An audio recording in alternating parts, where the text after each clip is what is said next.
Saturday, September 16th, 2023, AGNDD Intellireport topic. Heraclitus.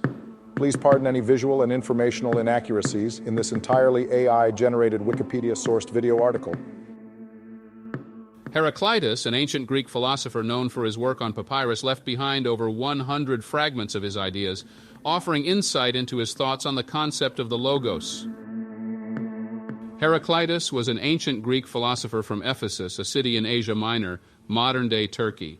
He lived in the 6th century BC and had a close relationship with the Persian Empire. Heraclitus came from an aristocratic family and had little sympathy for democracy or the masses.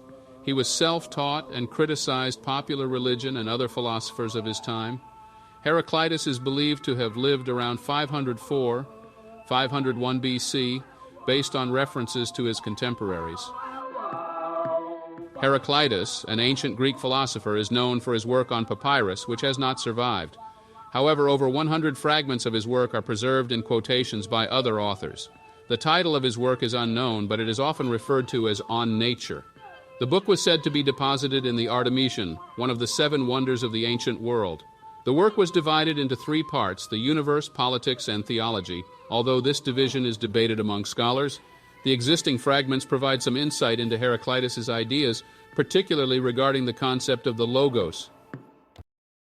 Heraclitus, an ancient Greek philosopher, is known for his enigmatic and ambiguous writing style. Some parts of his work were left unfinished, leading to the belief that he was melancholic. He was called the Riddler and the Obscure due to the unclear nature of his writings, which were intentionally difficult to understand. Heraclitus' style was characterized by linguistic density and resonance, using literary devices like alliteration and chiasmus. His philosophy has been interpreted in various ways, ranging from material monism to mysticism. Heraclitus' philosophy is characterized by the unity of opposites and the concept of change. He believed that all things arise from the conflict of opposites and that everything is in a constant state of flux. He also denied the law of non-contradiction, suggesting that contradictory statements can both be true. Heraclitus believed that opposites transform into each other over time, and that this transformation is subjective, depending on one's perspective. He provided examples of how opposites can be seen as complementary or preferred by different beings. Jonathan Barnes suggests that while the phrase pantarei, everything flows, is commonly associated with Heraclitus, modern scholars believe that he did not actually say it. The phrase was attributed to him much later by Simplicius. However, Plato's mention of a similar saying, pantachore, everything moves, in the Cratylus indicates that Heraclitus did express the idea of constant change. Heraclitus' theory of flux, associated with the metaphor of a flowing river, suggests that everything is constantly changing. The surviving fragments of his writings present different versions of this idea. Some scholars interpret the river metaphor as illustrating what remains stable rather than change itself. Others see it as a commentary on existential questions about humanity. The river metaphor can also be understood as a process through time, illustrating that one cannot step into the same river twice. Some scholars argue that the fragments should be read as part of a coherent argument rather than individual aphorisms. Heraclitus believed that strife or conflict is necessary for justice and harmony in the world. He argued that opposites, such as high and low notes or male and female, are essential for balance and existence. He compared the tension of opposites to a bowstring or a lyre string, suggesting that it holds the world together. Heraclitus also emphasized the circular exchange of generation, destruction, and motion in maintaining stability. He viewed war as a central principle and a creative force that brings things into existence. Heraclitus, an ancient cosmologist, had different beliefs compared to his predecessors in the fields of astronomy, meteorology, and mathematics. He believed that the earth was flat and extended infinitely in all directions. He also thought that the sun is as large as it appears, and that if it deviates from the seasons, it will be punished by the ministers of justice. Additionally, he believed that the sun and moon were bowls containing fire, and the lunar phases were explained by the turning of the bowl. Heraclitus believed that fire was the fundamental element that gave rise to the other elements. He saw fire as the eternal and ever-living force in the universe from which all things originate and to which they return in cycles. However, some interpretations suggest that Heraclitus used fire as a symbol for change rather than considering it the basic substance that undergoes the most change. This perspective emphasizes his ideas on the constant flux and transformation of the world. Heraclitus, an ancient Greek philosopher, made numerous philosophical statements. He believed that the thunderbolt steers all things, potentially alluding to Zeus as the supreme being. He stressed the importance of wisdom and relativism, proposing that God perceives humans as humans perceive children and apes. He also delved into the topic of the soul, regarding it as a fusion of fire and water, with fire representing the noble aspect. Heraclitus advocated for the mastery of desires to purify the soul and criticized Homer's notion of the soul departing the body through the nose. His perspective on the afterlife remains uncertain. Heraclitus's doctrine of purification by fire has been examined for possible influences from Zoroastrianism and Vedic literature. While there are similarities, it is difficult to pinpoint specific influences due to the lack of surviving Zoroastrian texts from that time.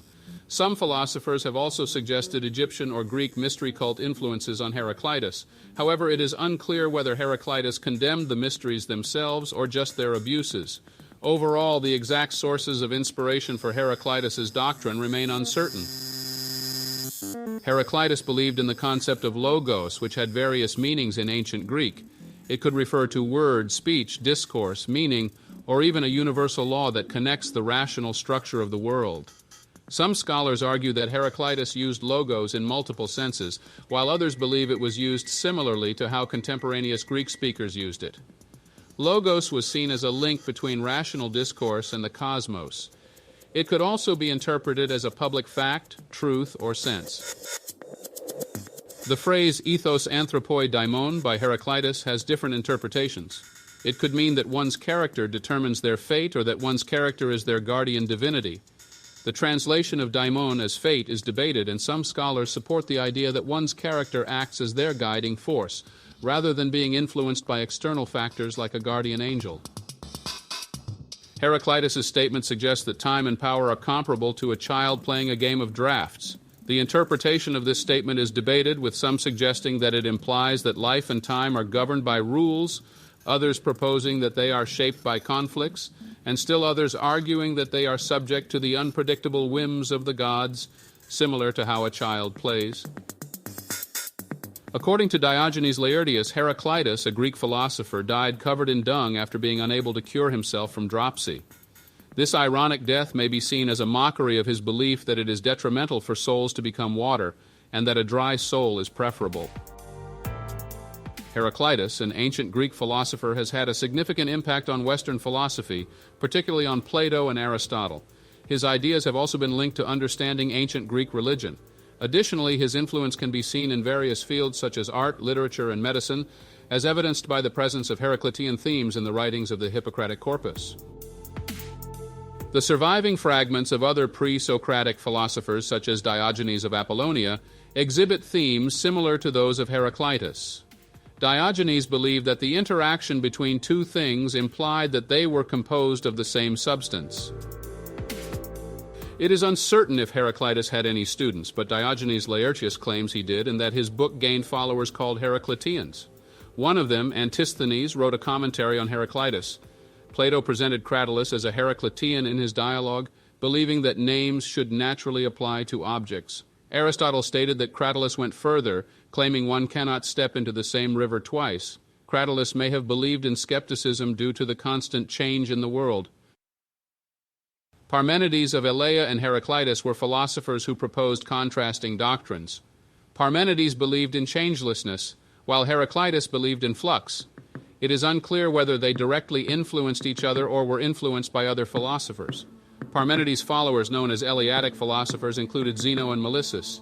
Zeno argued that motion was impossible through his paradoxes, while Melissus was a commander in the Samian War. There is no direct mention of each other in their surviving fragments, so any speculation on influence is based on interpretation. The pluralists, including Anaxagoras and Empedocles, were influenced by Heraclitus in their understanding of the cosmos. Anaxagoras believed in the unity of opposites within the cosmos, while Empedocles introduced the concept of opposing forces, such as love and hate or harmony and strife, which shaped the world. These ideas highlight the interconnectedness and dynamic nature of the universe. The atomists, including Democritus, were influenced by Heraclitus and shared the belief that everything was in motion. They attempted to reconcile the conflicting philosophies of Heraclitus and Parmenides by finding a middle ground. The sophists, including Protagoras and Gorgias, may have been influenced by Heraclitus. They shared a concern for politics and preventing conflict, which was associated with Heraclitus. Heraclitus may have also been the first proponent of natural law. Gorgias, who argued against the existence and communication of being, may have been influenced by Heraclitus's concept of the logos. Some authors suggest that Gorgias completes Heraclitus in a certain sense.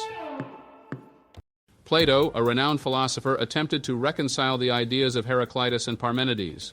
He was influenced by Heraclitus through his follower Cratylus.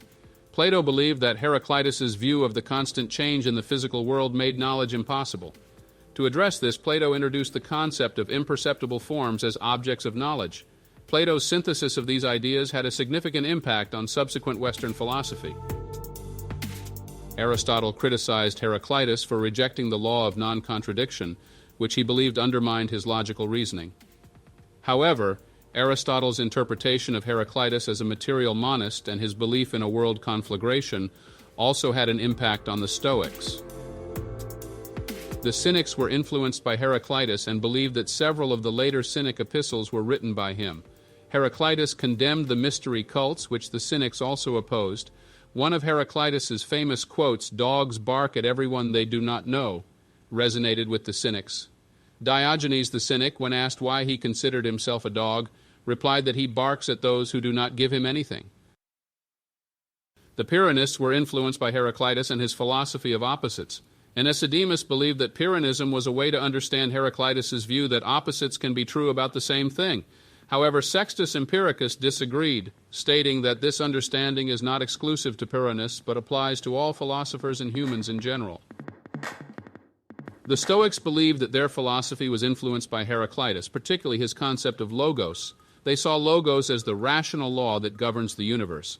However, some scholars argue that the Stoics interpreted and modified Heraclitus's ideas to fit their own philosophy. Marcus Aurelius, a Stoic philosopher, understood logos as the governing principle of everything. Heraclitus also emphasized the importance of independent thinking, which Marcus Aurelius interpreted as not blindly accepting others' beliefs. Heraclitus was read by early Christians, who interpreted his concept of logos as the Christian Word of God. However, modern scholars like John Burnett argue that the connection between Heraclitean logos and Johannine logos is fallacious, and that the Johannine doctrine comes from Hebrew wisdom literature. Heraclitus's concept of God referred to the divine, immortal, and cyclical, rather than a single omnipotent deity. Some early Christian thinkers, like Hippolytus of Rome, considered Heraclitus a source of heresy, while others, like Justin Martyr, viewed him more positively. Heraclitus's influence extends beyond philosophy, as he is often depicted as the weeping philosopher in art and literature, contrasting with Democritus as the laughing philosopher. This motif, possibly originating from Menippus, reflects their reactions to human folly. In works like Lucian of Samosata's Philosophies for Sale and Juvenal's writings, Heraclitus is portrayed as weeping even more in death. He is also represented in Raphael's School of Athens by Michelangelo, as they shared a similar temperament and disdain for rivals. The interest in early Greek philosophy began in 1573, when Henri Estienne published pre-Socratic fragments in Latin. Michel de Montaigne's essay on Democritus and Heraclitus further contributed to the interest. Shakespeare's play, The Merchant of Venice, features a character possibly inspired by Heraclitus. Parmenides and Heraclitus are seen as ancestors of Spinoza. Heraclitus has been considered both a rationalist and an empiricist by different scholars. Arthur Schopenhauer's pessimism is said to reflect Heraclitus's thought. Friedrich Schleiermacher collected and studied Heraclitus's fragments, suggesting Persian influence. Heraclitus had a profound influence on German idealist G.W.F. Hegel, who adopted many of his propositions in his logic. Hegel interpreted Heraclitus as a dialetheist and process philosopher. Ferdinand Lassalle and Jacob Bernays also wrote about Heraclitus, with Lassalle following Hegel's interpretation. Hermann Diels published the authoritative collection of Heraclitus's fragments, and Friedrich Nietzsche and Martin Heidegger were also influenced by him. Oscar Wilde, an existential psychologist, also drew inspiration from Heraclitus. The term idios cosmos was used to describe the private world of individuals with delusions or confusion. J.M.E. McTaggart argued that time is unreal in his paper, The Unreality of Time. He proposed two theories, the A series, which views time as tensed, and the B theory, which sees time as tenseless. And Whitehead, influenced by Heraclitus, is considered a process philosopher. Ludwig Wittgenstein made remarks resembling Heraclitus's ideas, but later shifted his stance. Peter Geach used Heraclitus's comments on the river to develop his concept of relative identity. Some philosophers, like Graham Priest, have advanced logical pluralism and dialetheism based on Heraclitus's account of flux. In conclusion, Heraclitus, the ancient Greek philosopher, left behind a legacy of fragmented ideas that offer glimpses into his thoughts on nature, politics, and theology, particularly his concept of the logos. Thank you for watching this AGNDD Intellireport. Subscribe, and click the bell button to get notified during new uploads. And make sure to tune in next time. Stay safe and healthy. Cheers.